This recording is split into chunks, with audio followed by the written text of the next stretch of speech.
Halo Tribuners, bintang film dan juga presenter Nikita Mirzani meluapkan isi hatinya dalam nota pembelaan atau pledoi dalam kasusnya yakni dugaan pemerasan dalam ITE dan juga tindak pidana pencucian uang, di mana pledoinya itu dibacakan dalam persidangan yang digelar di Pengadilan Negeri Jakarta Selatan pada hari Kamis 16 Oktober 2025. Dalam pledoinya, Nikita Mirzani menganggap tuntutan jaksa penuntut umum yang menuntut dan meminta hakim untuk memvonisnya selama 11 tahun penjara dan juga denda 2 miliar rupiah adalah bentuk kebencian pihak jaksa kepada dirinya, di mana Nikita Mirzani dianggap tidak sopan dan juga selalu melawan pihak jaksa dalam proses peradilan kasus dugaan pemerasan melalui ITE dan juga tindak pidana pencucian uang,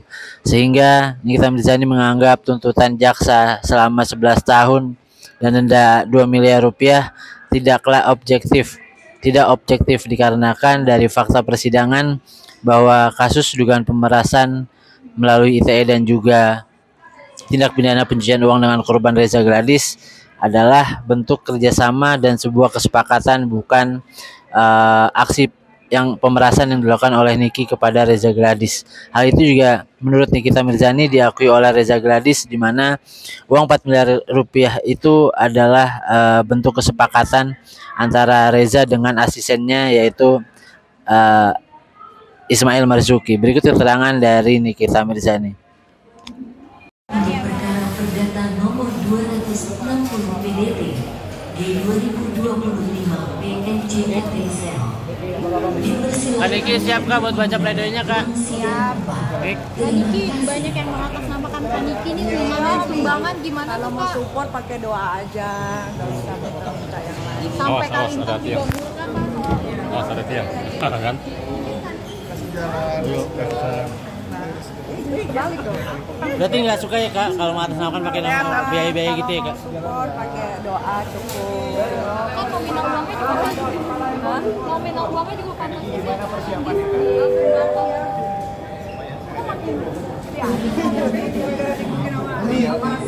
Ami, menyala amiku. Ami, Kaniki, Kaniki.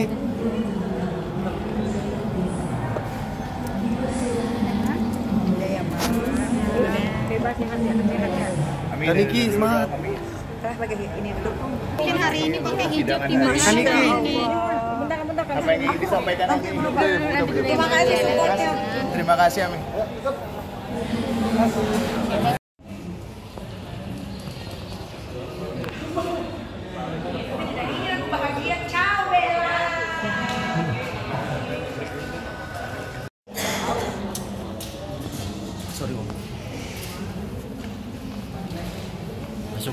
Masuk ke dalam Kak, sana Kak, masuk ke dalam. Oh iya, oh. Maaf.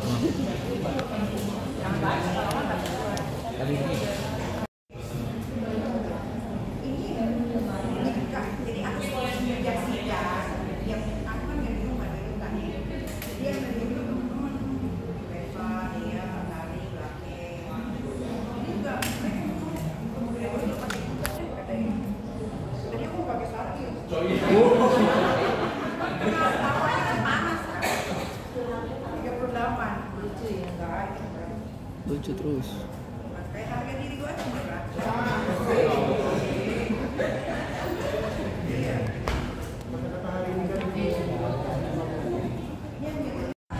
Denda 2 miliar rupiah dengan ketentuan apabila dengan denda tersebut tidak dibayarkan maka diganti dengan pidana kurungan selama 6 bulan, merupakan tuntutan yang bukan lagi didasarkan bukti dan fakta-fakta persidangan, bukan juga berdasarkan pada proses penegakan hukum yang benar. Maka akan tetapi tuntutan tersebut cenderung mengandung rekayasa fakta hukum dan membuktikan bahwa jaksa penuntut umum memperlihatkan kebenciannya dan dendam pribadinya kepada saya. Bahwa perlu untuk saya sampaikan kembali, permasalahan ini dimulai dari adanya permintaan tolong Reza Gladys yang ingin bertemu dengan saya karena produknya telah direview jelek-jelek oleh Dr. Samira atau Dr.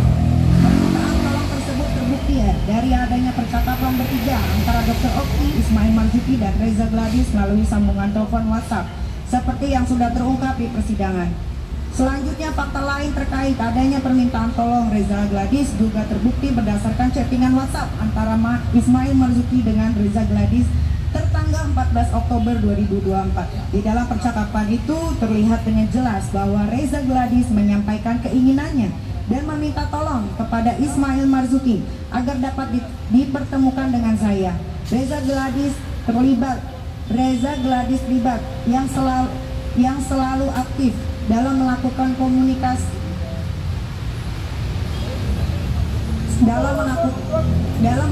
komunikasi dengan Ismail Marzuki.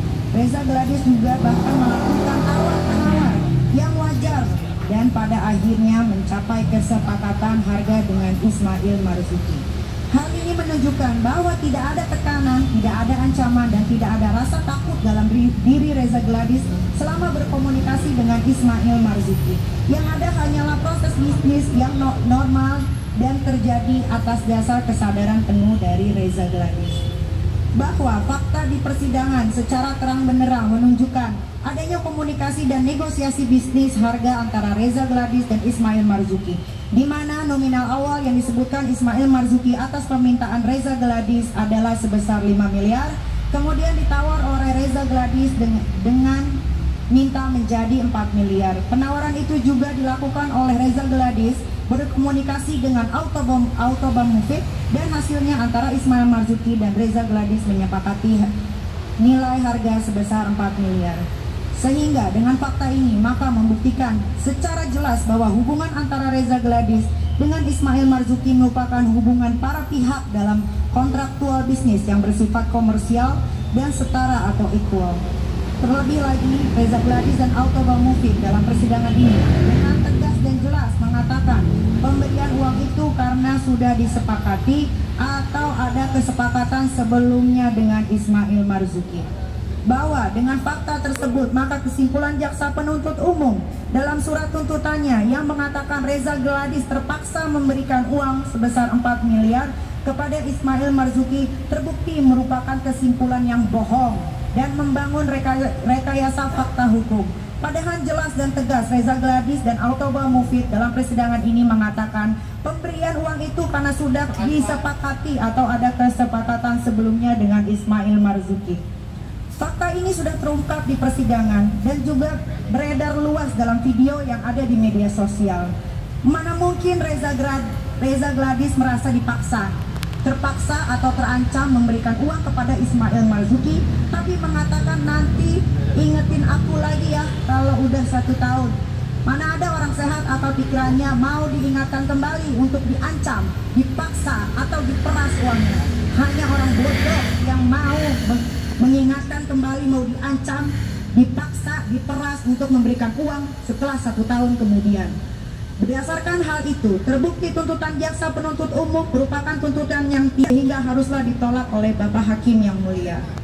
Majelis Hakim yang mulia, para pengunjung sidang yang terhormat, bahwa tuntutan jaksa penuntut umum yang menginginkan saya dipenjara selama 11 tahun dan denda 2 miliar adalah tuntutan yang mengandung kebencian, sakit hati, dan dendam pribadi. Hal ini jauh sebelumnya sudah saya prediksi, karena pada saat terjadi perdebatan di ruang sidang antara saya dengan jaksa, maaf saya nggak tahu namanya tapi yang badannya gendut, mengatakan kepada saya kalimat seperti ini, "Oh melawan ya, berani ya, tunggu aja nanti pembalasannya." Minggu lalu dibuktikan dan diperlihatkan oleh jaksa penuntut umum dalam surat tuntutannya bahwa dengan adanya kalimat "oh melawan ya, berani ya, tunggu aja nanti pembalasannya" yang disampaikan jaksa penuntut umum, mohon maaf lagi yang badannya gendut, kepada saya, maka saya semakin yakin bahwa jaksa penuntut umum tidak lagi mengedepankan proses penegakan hukum yang benar dan sesuai ketentuan peraturan perundang-undangan dalam menjalankan tugas dan tanggung jawabnya, melainkan lebih condong mengedepankan kesewenang-wenangan yang dimiliki jaksa penuntut umum. Bahwa perdebatan demi perdebatan yang terjadi di ruang sidang bukan lagi diartikan oleh jaksa penuntut umum sebagai upaya untuk mencari dan menemukan kebenaran yang sesungguhnya sebagaimana diamanatkan oleh undang-undang. Tapi perdebatan yang terjadi di ruang sidang diartikan oleh jaksa penuntut umum sebagai bentuk perbuatan yang tidak sopan, Saya katakan di sini, saya bukan seperti orang lain yang bisa diatur-atur oleh jaksa, dan saya juga bukan orang yang bisa mengikuti apa keinginan jaksa dari penuntut umum seperti yang selama ini dilakukan jaksa. Jangan lupa subscribe ya.